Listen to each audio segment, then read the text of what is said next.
Salve, salve arrepiados, como vão vocês? Tudo bem? E hoje estamos aqui no canal da Júlia Cassini. Vou apresentar para vocês este canal. Essa moça aqui, ela faz lembrar bastante aquela senhorita do filme Games of Thrones que fez papel de bruxa. Vocês assistiram? Lembra lá daquela série Games of Thrones? Pois então, vou reagir a um dos vídeos dela, mas primeiro vou falar sobre o canal dela. Bom, a arte aqui do canal, muito bem projetada, a fotinha dela aqui, os vídeos bem chamativos, bem sinistro, olha a imagem.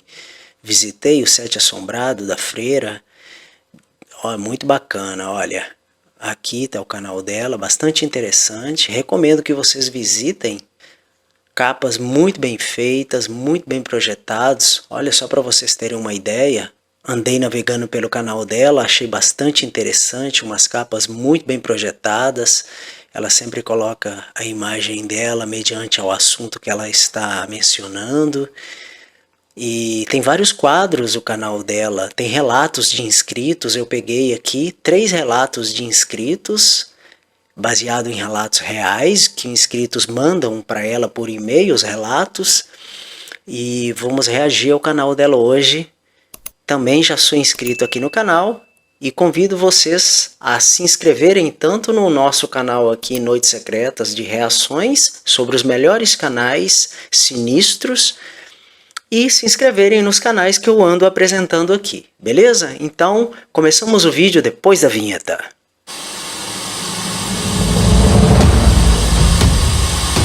Desperte para o desconhecido. Mergulhe no mistério e descubra o inimaginável no nosso canal espiritual. Prepare-se para reações intensas e revelações surpreendentes. Esteja pronto para desafiar suas crenças e expandir sua mente. Bem-vindos ao Portal da Verdade, além do que os olhos podem ver. Você está no Noites Secretas. Aqui estamos no vídeo de hoje e vamos reagir. Isso, sem mais enrolação, bora pros relatos.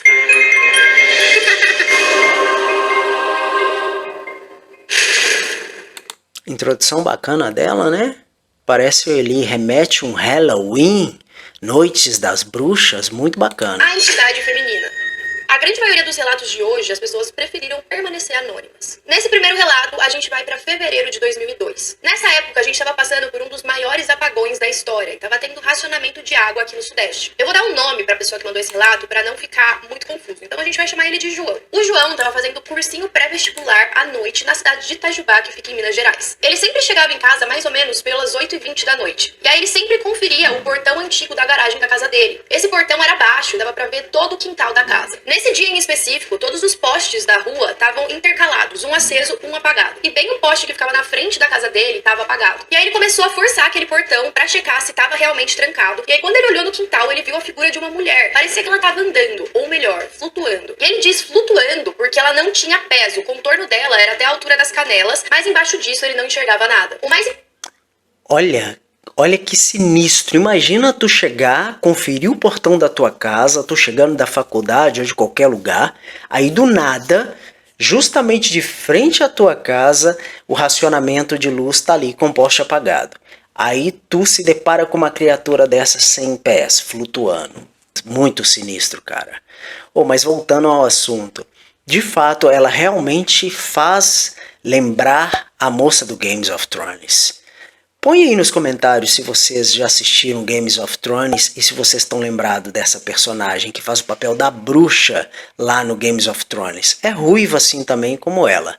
O estranho disso tudo é que ele ficou observando ela por alguns instantes e parecia que ela tinha percebido, porque ela se virou pra ele. E aí ele se arrepiou dos pés à cabeça, ele nunca tinha sentido nada assim na vida. E aí de uma forma sobre-humana, ele pulou aquele portão da calçada pra dentro da casa, foi correndo pro quarto dele. Ele se cobriu da cabeça aos pés e só saiu de lá no dia seguinte. E aí ele ficou a metade do dia seguinte sem falar nada pra ninguém, até ele tomar coragem de contar o que tinha acontecido. Algum tempo depois, ele viveu a mesma experiência, só que foi ainda mais aterrorizante, porque agora a entidade estava mais próxima dele. Ele estava dormindo, e nessa época a irmã dele dividia quarto com ele. Nessa noite ela tinha saído, e aí ele tava deitado na cama, já com sono, mas ele ainda não tinha adormecido totalmente. E aí ele começou a sentir que o colchão dele tava baixando, como se alguém tivesse ali em cima. Pra ele é difícil se lembrar desse dia sem se arrepiar. Quando ele abriu os olhos, ele olhou nos pés da cama e viu a figura feminina olhando diretamente pra ele. Mas O colchão tava baixando.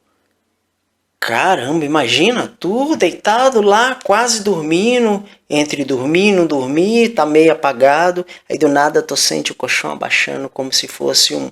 É engraçado que uma entidade, geralmente, ela não tem esse peso, né? Tem o peso de clima, mas não tem o peso de um corpo. Enfim, estranho, mas é muito sinistro, cara, isso é muito sinistro. o que mais chocou foi que ela não tinha rosto. O rosto era só liso, sem nariz, sem olhos, sem nada. Só um cabelo muito longo, como a menina do chamado. Inclusive, é importante mencionar que o filme é do mesmo ano, mas ele não tinha assistido ainda. Ele só se lembra que as duas eram parecidas porque quando ele assistiu o filme, ele se lembrou imediatamente dessa garota. Mais impressionante ainda foi a reação dele. Ele não conseguiu... Caramba, eu assisti esse filme ainda, O Chamado. Vocês lembram desse filme, O Chamado? Cara, é muito sinistro. Mas olha, o filme O Chamado é muito estranho, cara. E, ó, é real, hein? É real. O mundo espiritual, ele realmente, de fato, é real. Tem as pessoas que não acreditam, porém, ninguém aqui tem a obrigação de acreditar. Eu venho fazer os reacts porque eu realmente, de fato, eu já vivenciei muitas coisas que me demonstram de que o mundo espiritual, ele é existente. Tá? Isso aí é uma coisa inquestionável. Eu não vou nem colocar em questão aqui. Se mexer nem gritar. O máximo que ele conseguiu foi cobrir a cabeça com um lençol. Isso atormentou ele por algum tempo, mas depois ele começou a ligar essa história com outras histórias que tinham... Inclusive comigo já aconteceu um fato de cobrir também a cabeça com lençol, mas não adianta, tá? É só ilusão. Porque essas coisas, quando elas querem te tocar, tipo a mão, mesmo com um lençol ou coberta, consegue puxar seu cabelo, etc. e tal. Então é ilusão essa questão de se cobrir. Porque parece que é laser, sabe? É como se fosse alguma coisa que ultrapassasse a toda a blindagem que você está. Então, infelizmente, a gente tem que se munir de proteção divina, tá? Um lençol numa coberta não vai te salvar com relação a isso. Acontecido ali na rua. Os relatos das pessoas mais velhas que moravam ali mencionavam uma figura feminina. Uma moça bem bonita que passeava pela rua e mais ou menos na altura da casa dele ela desaparecia. Ela atravessava o portão e sumia dentro da casa. E uma experiência sobrenatural também aconteceu com o vizinho dele. Certa noite, uma geladeira se moveu sem barulho algum pro meio da cozinha. As duas casas passavam por esses fenômenos sobrenaturais e nenhum nem outro se comunicava até muito tempo depois. A reforma. Esse relato também é anônimo, então a gente vai chamar ela de Marina. A Marina disse que se mudou com a família... É o segundo relato, né? No primeiro relato, ainda vizinhos questionaram que moveram uma geladeira. Cara, olha, eu vou te falar uma coisa, só para fazer o fechamento, que foi muito curtinho essa primeira história do relato aí. Eu vou te falar uma coisa, com toda sinceridade, coisas dentro de casas, eu mesmo já morei numa casa onde aparecia muito, batiam na porta, como se alguém estivesse tocando na porta, sabe? E assim, é muito sinistro, cara, é muito sinistro. Coisas movendo dentro de casa, é complicado, de fato. Arrastar uma geladeira dentro de casa, age-se do princípio que uma geladeira é bem pesada, mas indiferentemente. Mas e aí, vocês acreditam? Para uma casa no interior de São Paulo entre 89 e 90. Em 91, o pai dela decidiu reformar a casa. Ele tirou o jardim e construiu uma piscina, além de construir um segundo andar com 3 quartos e um banheiro. Antes, a casa era térrea, com 3 quartos e uma sala ampla que dava para 3 ambientes, com uma porta de entrada completamente de vidro. De acordo com ela, parecia até uma vitrine de loja. A parte térrea se manteve como era originalmente. E aí, no térreo, dormia em um dos quartos os pais dela, em outro ela e em outro o irmão. Já o irmão mais velho dela tinha sido promovido para o andar de cima, então ele dormia lá sozinho. Em outro quarto, no andar de cima, a mãe dela fez tipo uma biblioteca. Ela achava que seria interessante para as crianças. Na época, eles tinham 8, 11 e 12 anos. E foi aí que começaram os fenômenos. A Marina não sabe exatamente quando eles começaram, porque a família dela decidiu preservar ela até determinado momento, já que ela era muito nova. O que aconteceu foi que depois de um tempo do irmão dela dormindo no andar de cima sozinho, ele não tinha medo, ele começou a ter. Ele não queria mais dormir sozinho, porque durante a noite ele ouvia alguém batendo na porta da biblioteca e gritando. Quando ele tentava sair da cama, o barulho ficava pior. A janela da biblioteca dava pro telhado, então a família dela começou a pensar que poderia ser um ladrão. Mas a porta não ficava trancada pra alguém ficar ali batendo, caso quisesse entrar. E não tinha sinais de arrombamento, porque a janela tinha uma grade. Só Até porque um ladrão não vai ficar batendo, né? Ô, abre aí, deixa eu entrar.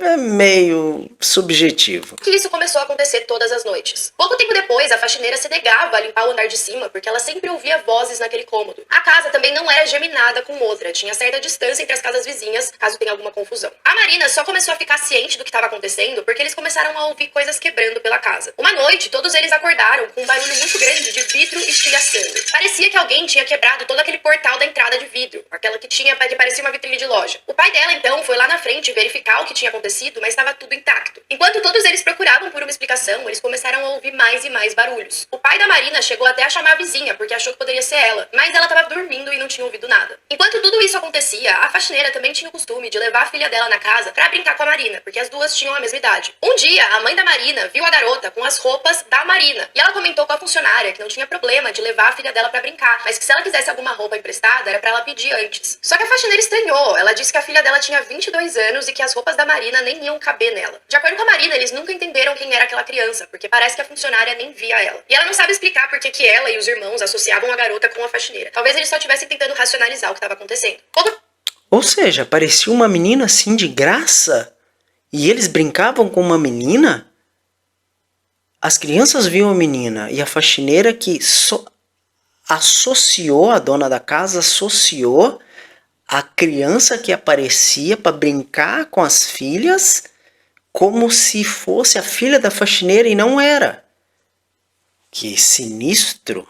Tempo depois, a mãe da Marina procurou um centro espírita que foi até a casa pra averiguar. De acordo com ela, uma das médiuns incorporou a entidade. Não era pra Marina ter visto, mas ela estava muito curiosa e ela subiu as escadas nesse momento. Ela disse que a médium estava em possessão, gritando com uma voz gutural, e quando ela foi espiar, a entidade parou, olhou pra ela e começou a gargalhar. No fim, os médiums disseram que era o antigo dono da casa que não tinha gostado da reforma, especialmente do jardim. Logo, os fenômenos pararam de acontecer. Ela nunca mais viu aquela menina, mas um dia, quando ela estava passeando em um parque, uma médium viu ela e descreveu uma garota que estava junto com ela, que era exatamente a forma que elas viam aquela tal filha da faxineira. A Marina disse que ela não estava vendo mais, mas provavelmente aquela garota ainda estava acompanhando ela. Nessa época, ela também ficava muito doente, então levaram ela em um centro espírita de novo. A médium teria dito que essa criança tinha sido muito maltratada pela Marina.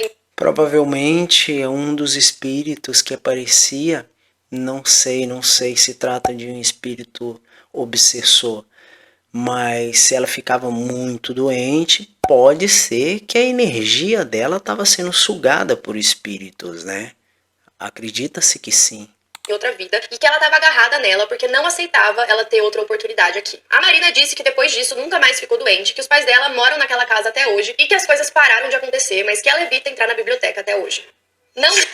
Bom, oração em cima de oração, porque não tem outra forma. Deixa com o oculto. Esse relato anônimo é da Juliana. Ela conta que um dia, quando ela era mais nova, ela quis sair beber com as amigas e andar pela cidade à noite. Elas saíram, beberam bastante e foram parar na rua, tipo numa rodovia que ficava o hospital da cidade. Quando elas... Cara, parabéns pelas fotos. Eu tenho visto vários canais maravilhosos, impecáveis, com relatos significantes, muito bons, porém, infelizmente, alguns dos seus criadores pecam nas escolhas das fotos. Tá de parabéns. As fotos, os videozinhos, é todo conivente com o que é relatado.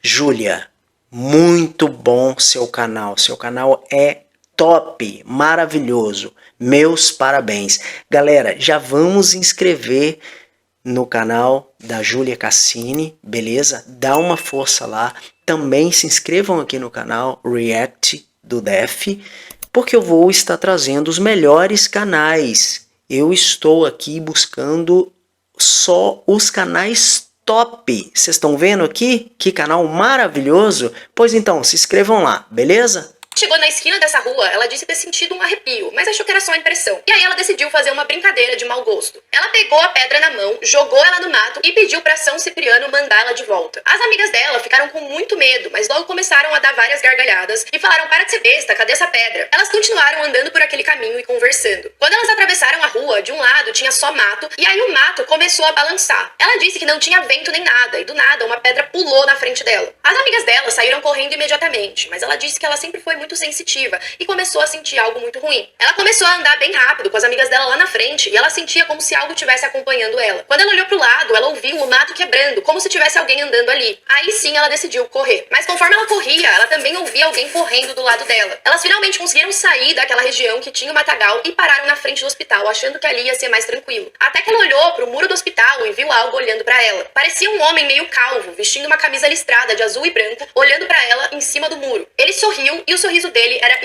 Que sorriso, hein? Imagina! Aquele sorrisão ali, mano. Olha isso. Isso aqui que apareceu pra mim aqui, cara, ó. Linha. Extremamente amarelo e medonho. Elas correram de novo e chegaram em uma avenida, mas ela começou a sentir uma ardência pelo corpo. Quando ela olhou, ela tinha a marca de um arranhão no braço e também a marca de uma mordida na perna. Ela saiu de lá desorientada, chegou na casa dela e só queria dormir. Ela não sabe o que aconteceu naquele dia até hoje, mas ela deixa uma mensagem no final que ela mexeu com o oculto e acabou se ferrando.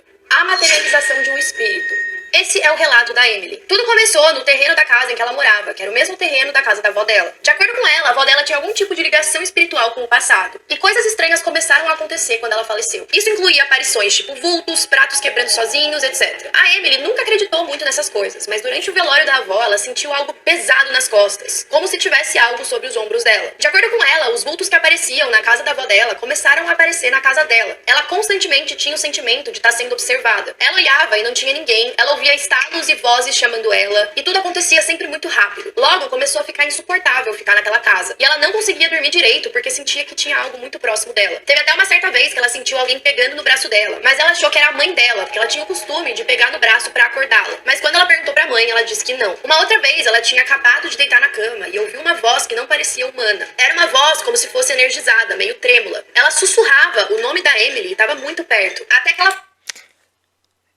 Vozes. Já sentiu aquela sensação de às vezes você tá sozinho no ambiente e parece que alguém tá te chamando, aí fala o seu nome? Já aconteceram com vocês? Comigo já aconteceu várias vezes. Aí você fica imaginando assim, será que alguém tá me chamando? Você ouve, mas acaba não tendo certeza, porém depois você começa a perceber que você tá sendo chamado. Não responde não, viu? Falou um nome muito alto e ela gelou imediatamente. Na hora, ela não teve coragem de levantar da cama. Durante o aniversário dela de 15 anos, ela tava tirando fotos quando viu uma sombra atrás dela. Apareceu na câmera e ela não tirou a foto porque ela ficou muito em choque. Isso só durou alguns segundos, mas pareceu bem mais tempo. E o mais bizarro foi que quando ela olhou no celular, a câmera reconheceu um rosto ali atrás dela. Olha isso, cara. Que viagem. E tem gente que fala que, às vezes mencionam, né? Ah, eu ouvi vários relatos aqui e tem pessoas que falam assim, olha, mas chega lá na hora do vamos ver, eu só acredito se gravar um vídeo ou se mostrar numa foto. Cara, não dá tempo, não dá tempo. E assim, olha a foto. É claro que essa é uma foto representativa do relato, mas é sinistro, não é? De acordo com ela, era uma forma humana meio magra, e quando ela se virou pra trás, não tinha ninguém ali. E ela também disse que nessa figura não tinha o formato dos pés nem das mãos, parecia que ela estava flutuando. Ela imagina que talvez aquela sombra possa ser um espírito obsessor que seguiu ela desde o velório da avó. Bom, esses foram os relatos de hoje, espero que vocês tenham gostado, comentem o que vocês acharam e não se esqueçam de mandar os relatos de vocês para relatoassustador@gmail.com. Então beleza. Esse foi um resumo de 3 relatos aqui, tá? Já curtem lá o canal, introdução legal, como eu já falei anteriormente. Seguem aí no canal para mais vídeos. Estaremos de volta em breve. Beijo no coração de vocês e Deus abençoe a todos. Tchau!